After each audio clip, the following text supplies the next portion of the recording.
최경영의 최강 시사.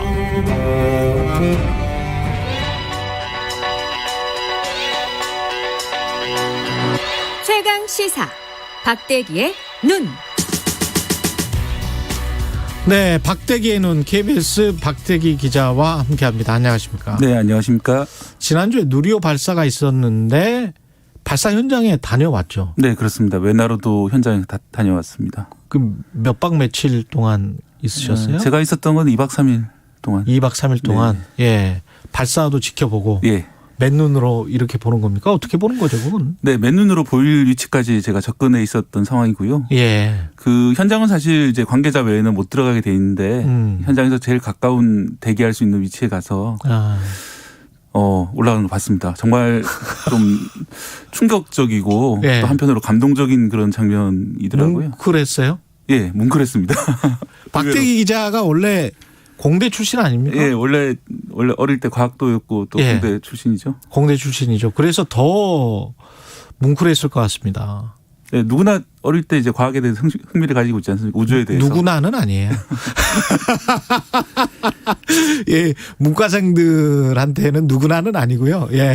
네. 예. 저는 이제 그 올라가면서 보면서 일단 뭐 소리나 불꽃도 뭐 텔레비전이 전하지 못하는 그 정도로 엄청나게 강렬했고요. 아, 진짜 옆에서 보면 그랬겠습니다. 예. 그리고 예. 올라가면서 뭔가 좀 어떤 숭고한 느낌이 들고 예.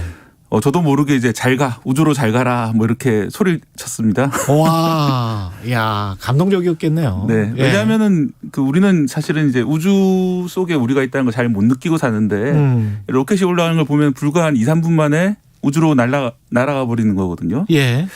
그만큼 우주가 사실은 우리 머리 위에 참 가까이 있구나. 우리가 평소에는 지구 지표에서 이렇게 열심히 살고 있지만은 그렇죠. 그 정말 끝도 시작도 없어 보이는 그런 광대한 우주가 우리 위에 사실 있다는 것을 잊고 있었구나 이런 느낌이 들었습니다. 그럼 생각해 보면 뭐 시간이라는 개념도 인간의 개념이잖아요. 네. 예. 그 저 먼 우주에서는 또 다를 수가 있는 것이고 그렇지 네. 않습니까? 우주에서 보면 지구가 창백한 푸른 점이라고 또 하잖아요. 그리고 이제 천문학자들이 많이 이야기하는 게 인간은 모두 별의 아이들이다 이런 말이 있습니다. 별의 아이들이다. 네. 왜냐하면 이제 사람의 몸을 구성하는 원소들이 예. 지구상에서 만들어질 수 있는 원소들이 아닌 것이 상당히 많이 있습니다. 그 말은 언제 어딘가에 별이 폭발하거나 별이 해체되면서 나온 원소들이 예. 지구로 흘러들어서 인간을 구성했다는 거거든요. 진화론을 믿으면 네. 사실은 그렇게 생각하는 거죠. 우리가 무슨 그 원소부터 시작해서 이렇게 된 거 네. 아닙니까? 진화론에 네. 따르면? 예, 특히 이제 인간을 예. 구성하는 물질들 중에서는 별이 폭발하거나 이래만 나올 수 있는 물질들이 있기 때문에 우리는 모두 언젠가 옛날에 우리 일부는 어딘가에서 별이었을 거다. 그런 얘기를 합니다. 야, 신비롭다. 이 이야기 하고 있으니까. 갑자기 제가 백내장 수술을 받았었는데요. 네. 네. 근데 이렇게 하면서 보니까 무슨 세포 같은 것들이 막 떠다니는데 네. 수술 도중에 네. 그게 꼭 우주의 혹성 같은 그런 것들이 떠다니더라고요. 이게 수술할 때 보니까 레이저로 이렇게 쏘는데 근데 이런 게 실제로 우주에서 보면 어떤 느낌일까 그런 생각을 잠깐 했었어요. 눈 수술하면서 저도 이게 우리 안에 뭐가 있나 뭐 이런 생각도 들고요. 네. 예. 그 인상적인 장면들이 또 뭐 있었나요? 네, 그 로켓 발사가 끝난 다음에 제가 연구원을 취재를 했는데 예. 그 연구원 젊은 분 한 분이 이번 이제 로켓 발사에 관여했던 분인데 그분이 사실 2009년도에 나로호 발사가 있었거든요. 나로호 발사 첫 발사 때 고등학생으로 여기 와서 나로호 발사를 응원을 했었답니다. 12년 전에요. 예. 그러다가 이제 12년이 흘러가지고 자기가 누리호 발사에 참여하게 됐다 이런 말씀하시던데요. 뭐 이번에도 이제 이 로켓 발사 지켜본 그 청소년들 중에는 아마 10년 뒤에 우리나라가 달 탐사를 본격적으로 하게 된다면은 맞아. 그때 참여하실 분들이 있지 않을까 생각이 들었습니다.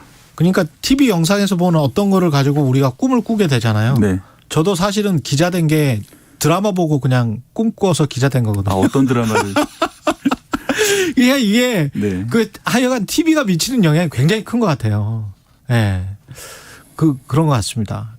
일단 지금 세대는 또 다른 또 우주에 대한 꿈을 꿀 수 있게 됐죠. 그런 네. 것만 해도 큰 의미가 있는 것 같습니다. 예. 사실은 경제 효과로 잡히지 않는 그런 부분들인데 예. 어떤 정책이라든지 이런 것들이 해주는 게 물론 복지라든지 뭐 경제 효과 이런 것도 중요하지만은 사람들한테 꿈을 좀 심어주는 그런 것들을 그렇죠. 계속해 나가야 되지 않나 생각이 듭니다. 예. 이번을 부분 성공으로 보통 평가를 하잖아요. 어떻게 보십니까, 박대기 기자는? 일단 목표 고도인 지상 700km 지점까지는 도달을 했는데 원래 목표로 했던 그 궤도 안착에는 실패를 했고요. 그렇죠. 하지만 이제 700km까지 올라간 자체는 상당한 성과다. 네, 그런 거는 평가를 해야 될 것 같고요. 예. 이 로켓이 3단으로 돼 있습니다. 누리호가 1단이 추력이 한 200톤 정도 되는 아주 큰 엔진이고 또 2단 엔진이 있고 3단 엔진이 있는데 1단, 2단 엔진은 정상으로 작동한 걸로 보이고요. 예. 다만 이제 3단 엔진이 저만은 제대로 됐는데 연소가 되는 타는 시간이 예상보다 46초가 짧아서 마지막에 모형 위성이 충분한 속도를 내지는 못했던 겁니다. 예. 그러면서 궤도에서 잠깐 올라갔다 다시 이탈하는 그런 식으로 궤도 안착에는 실패한 그런 상황입니다. 이게 그렇게 어려운 기술이라고 들어서 이 완전히 우리 독자 기술이다. 이렇게 지금 보도가 됐잖아요. 네. 그건 사실이죠? 예, 왜냐하면은 사실은 이거를 똑바로 쏘면 인공위성이 되지만은 예. 옆으로 쏘면은 ICBM이 되는 그러니까요. 거거든요. 예. 그런 점들 때문에 이 선진국들에서는 다른 국가로 이전하지 못하도록 여러 가지 국제 규정으로 미국이 무기 거래 규정이라든지 또 미사일 기술 통제 체제라든지 이런 규정 때문에 기술 이전이 막혀 있습니다. 그래서 그렇죠. 이 기술을 배우려면은 스스로 개발하는 방법밖에 없습니다. 아니면 다른 나라가 쏜 미사일을 주워서 이렇게 그렇죠. 바다에서 수거할 수 있거든요. 네. 그리고 분해해보고 이런 방법밖에 없기 때문에 독자 기술 개발이라고 봐야죠. 이게 참 저는 계속 대단하다고 느끼는 게 700km 사거리 제한 그거를 푼 게 바로 얼마 전이었거든요. 기억하실 거예요. 지금 한 1년, 2년 전이었던 것 같은데. 그거하고는 약간 좀 관계가 좀 차원이 약간 다른 것이 그때는 이제 고체 로켓에 대해서 사거리 제한이 있었고요. 그렇죠. 그렇기 때문에 우리나라는 이제 액체 로켓을 개발해 왔던 것이고.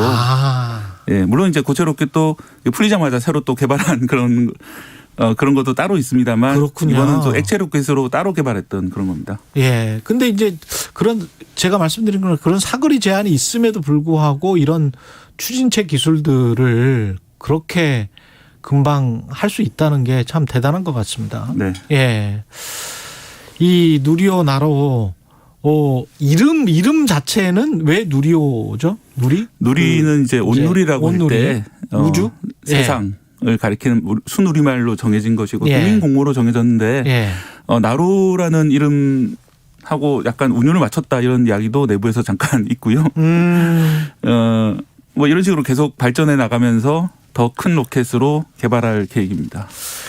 지금 뭐 지난번에 그 과학기술부 장관 통화에서도 말씀하시던데 다음 로켓을 바로 이제 발사를 내년 5월에 하겠다. 네. 그것도 이 누리호 정도의 스케일인 거예요. 네, 누리호 사이즈로 계속해서 앞으로 발사가 예정돼 있고요. 이것도 사실은 이번에 성공과 실패 상관없이 내년 5월로 예정돼 있었고요.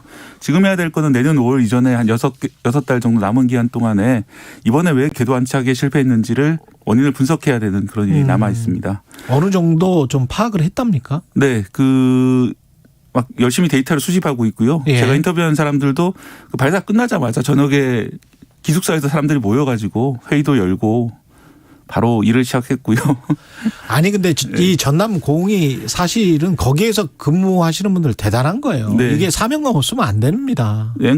앵커님께서 잘 아시겠지만 거기가 여수에서도 다시 차로 2시간 가까이 들어가야지. 그럼요. 정말 외진 여수는 곳이고. 사실은 서울에서 가까운 곳이고 네. 공은 외져요. 예. 그 외진 곳이기 때문에 거기에서 뭐 별다르게 놀 것도 없고 그런데 네. 대단하신 분들입니다. 거기. 젊은 분들 또 수십 년째 이 일을 해오셨던 분들이 예. 모여서 계속해서 개발하고 있는 그런 상황입니다. 알겠습니다. 우리 과학자들한테 찬사를 보내고 박수를 좀 보내면서 오늘 여기까지 하겠습니다. 예. 말씀 감사하고요. 박대기의 눈이었습니다. 고맙습니다. 네, 감사합니다. 예, KBS 1라디오 최경영의 최강시사 2부는 여기까지고요.